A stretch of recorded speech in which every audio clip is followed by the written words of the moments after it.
Mesdames, Messieurs, bonsoir et bienvenue à une nouvelle émission de Zoom Appalaches.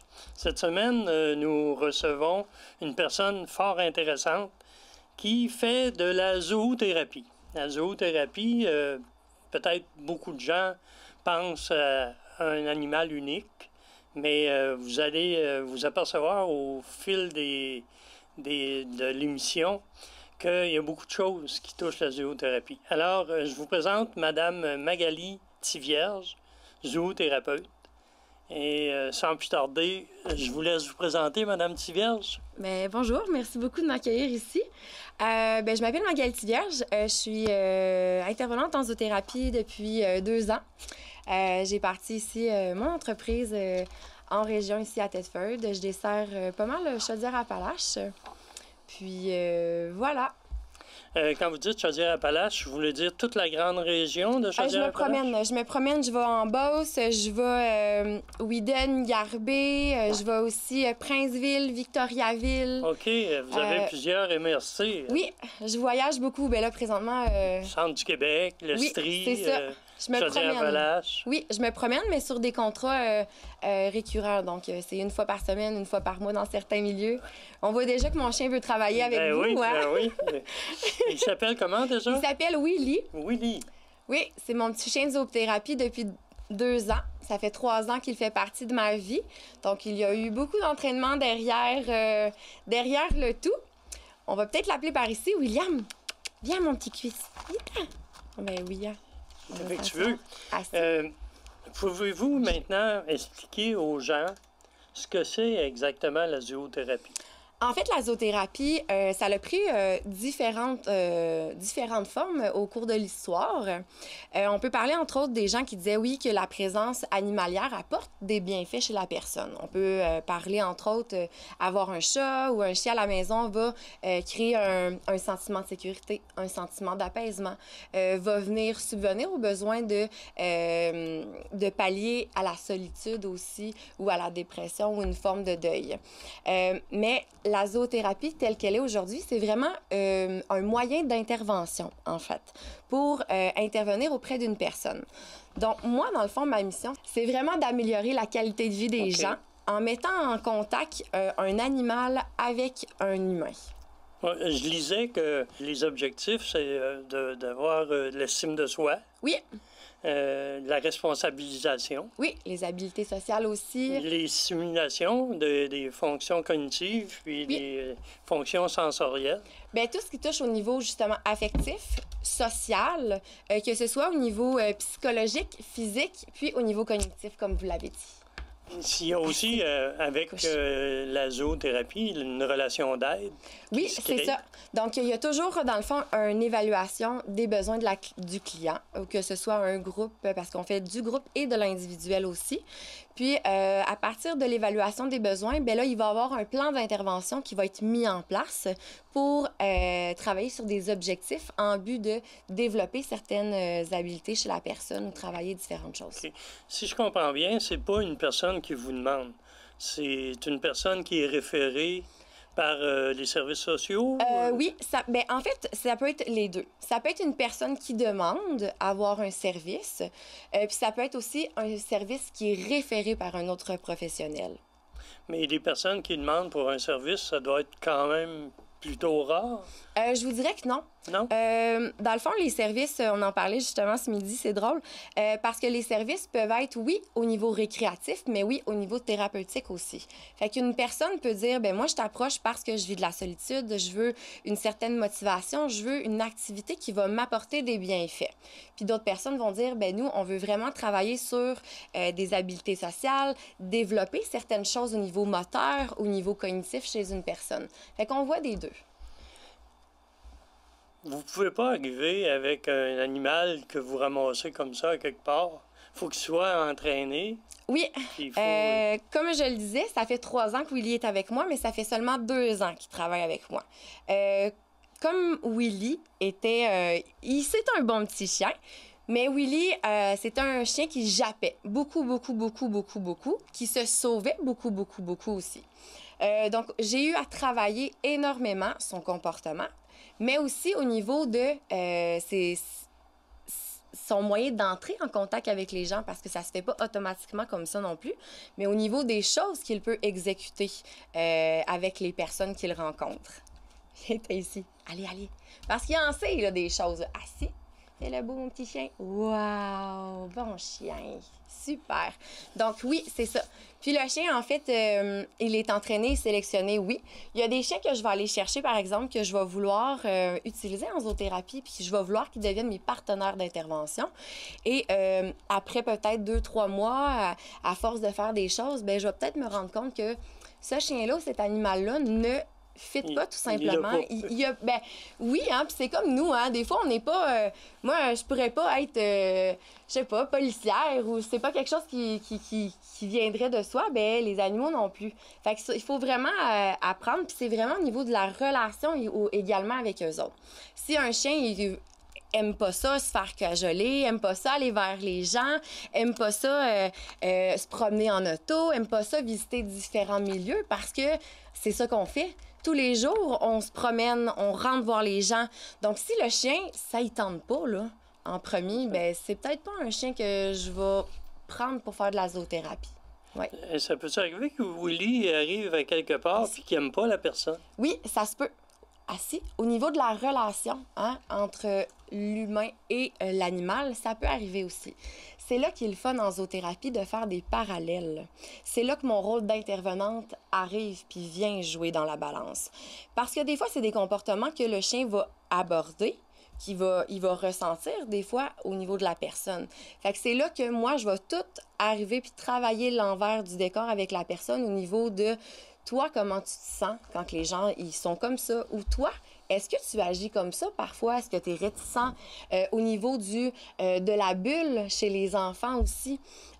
Souvent, la première chose, c'est on n'arrivera pas quelqu'un comme ça, puis je vais dire « Hey, salut, comment ça va? » On va se garder une petite gêne. Donc, le chien aussi a sa bulle. Fait que permettre aux gens de comprendre, on veut pas toujours être en train de travailler non plus. Des fois, mon animal, on va faire des choses, je vais lui demander de travailler avec la personne. Puis, à un moment donné, lui aussi, il a besoin de repos. Fait que c'est de voir avec la personne, toi, des fois, si tu travailles toujours, est-ce que tu as besoin de te reposer? Qu'est-ce que tu fais? Comment tu te sens, ton corps? Ou qu'est-ce que tu sais, là? Fait que c'est beaucoup de travailler chez la personne à partir de ce que l'animal nous apporte. OK. Ouais. C'est récent quand même, les formations en zoothérapie. Ben, ça oui. a commencé en 2006. Oui, Est-ce que c'est ça se donnait à... Je pense que c'était à Lévis, ou je suis pas certain. Ben, il y a eu plusieurs écoles qui ont essayé de partir certaines formations. Puis avec le temps, dans le fond, le ministère de l'Éducation est venu approuver l'attestation d'études collégiales en zoothérapie au cégep de Saint-Hyacinthe puis au cégep de la Pocatière. OK. Ouais. Saint-Hyacinthe, parce qu'il y a l'hôpital vétérinaire qui est là. Oui, c'est proche, hein? C'est un bon partenariat, là. Ça, c'est des partenaires en or, en fait. Tous les animaux, normalement, sont vus par des vétérinaires. Ils ont chacun leurs soins, dans le fond, que ce soit des vaccins, que ce soit des vermifuges. Il y a beaucoup de choses à respecter parce qu'en tant que zoothérapeute, oui, on a à cœur la personne, le client avec lequel on travaille en relation d'aide, mais on est toujours là pour assurer le bien-être de notre animal aussi. Par exemple, l'autre jour, je parlais avec des gens, puis je disais... j'ai vécu des crises. Hein? On va des fois dans des places où est-ce que les gens, bon, que ce soit des gens qui ont un trouble de spectre de l'autisme, que ce soit une déficience intellectuelle, que ce soit un deuil ou juste une crise par rapport à un trouble de comportement chez un enfant, bien, il est arrivé des moments où est-ce que mon chien ou mon animal a été pris en... C'est ça, a été pris très, très fort. Puis, mon rôle là-dedans, bien, c'est, oui, de retirer mon animal, de lui faire comprendre que c'est pas lui qui a causé ça. Parce que mon chien aussi peut avoir un traumatisme par rapport à ça. Puis, ne pas vouloir revenir voir la personne, ne pas vouloir retourner dans ce milieu-là, ne pas vouloir se relever le lendemain matin pour venir travailler durant une journée. Fait que ça, c'est des choses qu'on apprend aussi en faisant le cours en zoothérapie. Tout au niveau, justement, du respect de l'animal, du respect de sa personnalité, du respect de son comportement, à même titre qu'un humain. Oui. Mais la personne qui va serrer l'animal, c'est de l'affection. C'est de l'affection, mais parfois, ça ne l'est pas non plus. Parce qu'il y a des gens dans leur maladie que ça fait partie d'un tic ou de quelque chose. Puis, c'est ça. Fait que moi, mon rôle, c'est vraiment de m'occuper du chien pour, justement, lui faire comprendre que c'est correct, qu'il a fait un bon travail, mais il faut que je rentre en relation avec la personne puis que je défasse cette crise-là, que je rapporte mon client à un calme avant de partir. Oui. Fait que là, au niveau du processus avec la personne, soit au niveau du processus de la gestion des émotions ou le comportement, etc. Fait qu'il y a beaucoup de travail en intervention qu'il faut être capable de mettre en pratique aussi, là. Ouais. Il y a des ateliers de motivation qui se donnent notamment en prison. Oui. Est-ce que vous en avez fait? Moi, j'ai pas eu la chance d'aller en prison avec mes animaux. J'ai des collègues, par contre... Ça fait drôle de vous entendre dire « j'ai pas eu la chance d'aller en prison ». Pour vrai, parce que c'est quelque chose que je trouve... ça l'apporte beaucoup, beaucoup. Puis là, je travaille énormément avec les chevaux à la maison pour bâtir des programmes, justement, en zoothérapie, médiation animale avec les chevaux.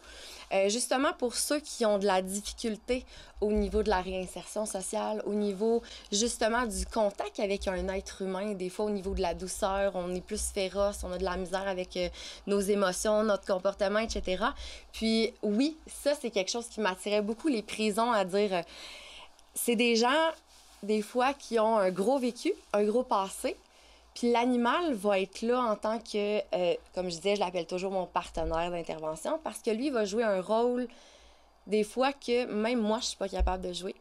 C'est pas rare que je vais rencontrer en réunion équipe multidisciplinaire la psychologue qui va me dire « Ah ouais, il t'a dit ça? Il m'a jamais parlé de ça. » Mais moi, il me l'a pas dit à moi. Il l'a dit à mon chien. Okay. Parce qu'ils ont développé une relation de confiance avec eux autres. Fait que c'est ça. La magie s'opère. Oui, mais c'est sûr que le côté d'intervenant, ben il faut qu'il soit là pour être capable de suivre le fil conducteur au niveau de l'intervention. Là, on a parlé de Willy beaucoup, mais il y a d'autres animaux. Oui, j'utilise tout dépendant dans le fond parce que quand on fait l'évaluation des besoins de la personne ou l'évaluation un peu de ses habitudes de vie, son mode de vie, parce qu'on va travailler énormément au niveau du processus de production de l'handicap chez la personne, puis on va faire vraiment une évaluation globale au niveau de tous ces aspects de vie. Donc, par la suite, on va être capable de choisir, sélectionner quel animal. Voilà. Tourterelle. On va être capable de choisir quel animal va être en mesure de m'apporter à travailler tel objectif chez la personne, que ce soit au niveau moteur, au niveau cognitif. Donc, c'est là la particularité de dire, ben si j'ai besoin de travailler ma motricité globale ou ma motricité fine, je vais peut-être utiliser les petits rats. C'est surprenant. Viens ici, mon Willy. Je les apporte dans plusieurs milieux. Mais les rats, c'est des animaux qui sont beaucoup mitigés un peu. On les a. La plupart des gens répugnent aux rats. Oui, c'est ça. Mais assis. Mais quand on les voit travailler, on comprend le sens de l'intervention en zoothérapie. Parce que dans certains milieux, que ce soit dans les écoles ou dans les résidences de personnes âgées, on travaille avec le rat beaucoup au niveau physique. Par exemple, je faisais mettre... Assis, couche-toi. Je faisais mettre un groupe en cercle. Puis, j'ai une de mes rats, je ne l'ai pas apportée aujourd'hui parce que là, Noisette, elle est très active. Elle est très dynamique, puis elle bouge beaucoup. Là. Elle serait allée sur vous, elle aurait monté sur vos épaules. Puis, donc, elle est très active. Puis, dans le fond, elle est très dépendante également à moi. Fait que quand je la mets sur l'épaule d'une personne, bien, si je me promène, puis que je parle, puis que je conte une histoire, bien, la petite rate va faire le tour de toutes les épaules de chaque personne. Puis après ça, bien, on peut prendre de la distance. Demander aux gens de juste lever l'épaule. On va se mettre coude à coude avec le monsieur ou l'enfant, tout dépendant quelle clientèle. Puis bien, le rat va passer sur le bras, va aller jusqu'au coude de l'autre, va embarquer, puis il va faire le tour. On peut faire ça aussi avec le bras complet. On peut faire ça avec les jambes également.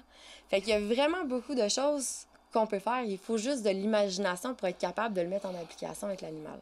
Puis, ça crée l'ouverture, ça? Je vous dirais que pour avoir été dans tous les milieux, que ce soit au niveau déficience intellectuelle, physique, troubles du spectre de l'autisme, que ce soit des adultes, que ce soit des personnes âgées, des adolescents et des enfants, je vous dirais que la clientèle qui a le plus qui est plus un peu réticente à ça, c'est vraiment les adultes. Les personnes âgées, soit que c'est une ouverture, qui n'ont jamais pensé prendre ça dans leur vie ou qui n'ont pas nécessairement les capacités de comprendre que c'est un rat qu'ils tiennent. Ça va être un minou ou un petit chat, ben, un chien ou peu importe. Puis, c'est vraiment les adultes. Je vais rentrer dans des résidences, dans des CHSLD, puis c'est pas rare que je vais voir les intervenants, les infirmières, les éducateurs. « t'as apporté des rats aujourd'hui », tandis que les clients sont comme « oh, moi, je les aime tellement ». Tu sais, c'est ça. Fait que... Et puis les chats, c'est ça aussi, c'est un animal de compagnie qui est... Il y a beaucoup de gens qui ont des chats plutôt qu'un chien. Oui, les chats, je vous dirais que ça, j'en apporte des fois. C'est plus des animaux qui sont libres, hein? Dans leur esprit, oui. Oui, donc eux autres, je vais travailler beaucoup avec les chats quand les gens viennent à la maison. C'est tout un environnement chez nous. Je vous dirais, j'aurais dû vous inviter avant de faire l'émission. Là, vous auriez vécu toute une expérience. Mais vous avez votre bureau à la maison? Oui. Puis quand on est à la maison, les chats, parce que j'en ai 5, il y a Ouija, il y a Zuru, il y a vendredi 13, il y a Demi-Lune, puis on a mon dernier Terry Fox qui, lui, a 3 pattes, mon petit Bengale.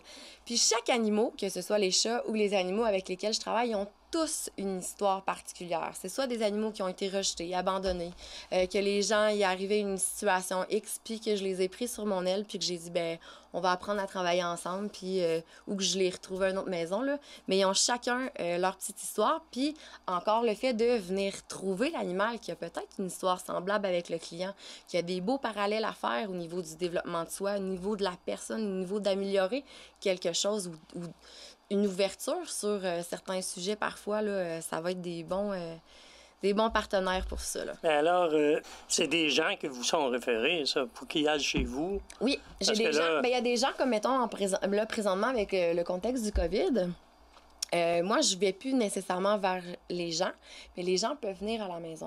Okay. Ça, on ne m'a pas interdit parce que j'ai mon protocole de désinfection aussi, tout ce qui est au niveau de l'hygiène et tout. Puis moi, en étant avec la Corporation des zoothérapeutes du Québec, qui est mon association professionnelle en fait, je suis régie par un code de déontologie. On a mis à notre disposition un protocole d'hygiène en temps de pandémie qui a été approuvé par les vétérinaires, qui a été approuvé par Santé Canada.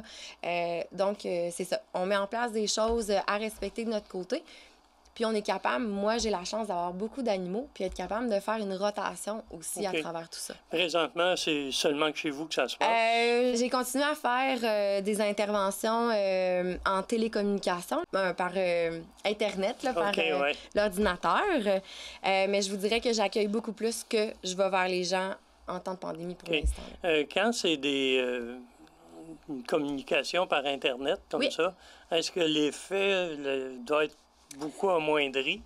Je vous dirais que j'ai suivi présentement, quand la COVID a commencé, j'ai suivi une formation justement d'une psychologue qui est intervenante en zoothérapie aussi et professeure en zoothérapie, qui nous a donné une belle formation de 12 heures sur l'intervention en web. L'approche est différente. Je peux pas travailler avec toutes les clientèles non plus de cette façon-là. Par exemple, mettons, ceux qui ont des difficultés cognitives, qui sont pas capables de reconnaître qu'il y a un écran, qu'il y a une personne à travers l'écran. Ceux qui ont des autismes parfois, qui sont un peu plus sévères, ça va être beaucoup plus difficile. Faut vraiment que la personne soit capable d'avoir un minimum... c'est ça, pas de conscience, mais un minimum... de compréhension. De compréhension au niveau, de la tablette, au niveau de l'ordinateur, du web, puis d'être capable de comprendre qu'on fait la conversation avec quelqu'un qui est à travers l'écran, là. Okay. Ouais.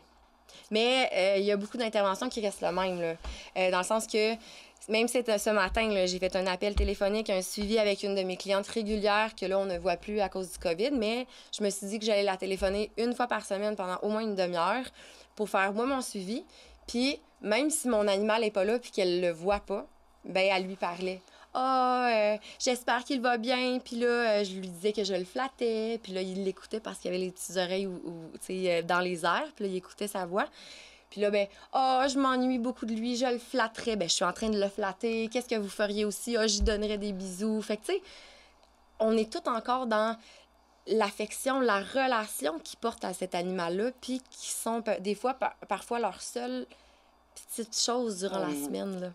Là, ça m'étonne un peu parce que je pensais qu'il y avait un début qu'il y avait une fin, mais comme je vois, là, il y a parfois, avec certaines personnes, il n'y a pas de fin. Non, parfois, il n'y en a pas.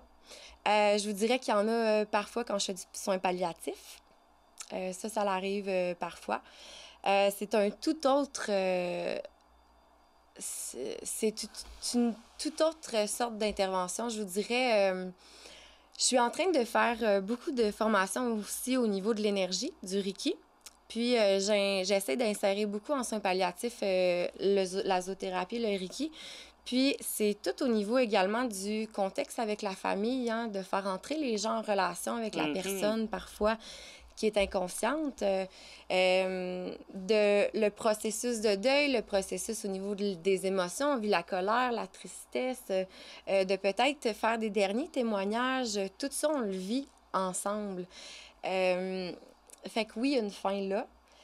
Puis c'est particulier, comme je disais, au niveau de l'intervention, parce que mon animal ressent énormément. Puis quand je vous dirais je fais du palliatif, souvent, je vais en faire une visite durant mon avant-midi ou mon après-midi si je fais du palliatif, puis c'est tout, là, parce que... Bien, il faut que tu te protèges toi aussi. Oui, puis c'est important en tant qu'intervenant d'aller chercher des formations pour ça aussi, d'être capable de se distancer, de se reculer de la situation, parce que la première fois que j'ai vécu comme ça une séance de zoothérapie avec une personne en soins palliatifs qui était alitée, qui ne parlait pas, qui était inconscient, puis que la famille est là. Je suis rentrée là, puis j'ai été chargée d'une émotion. Puis là, mes yeux se sont remplis d'eau, puis je tenais mon chien, mes affaires, puis ça a pris un petit déclic.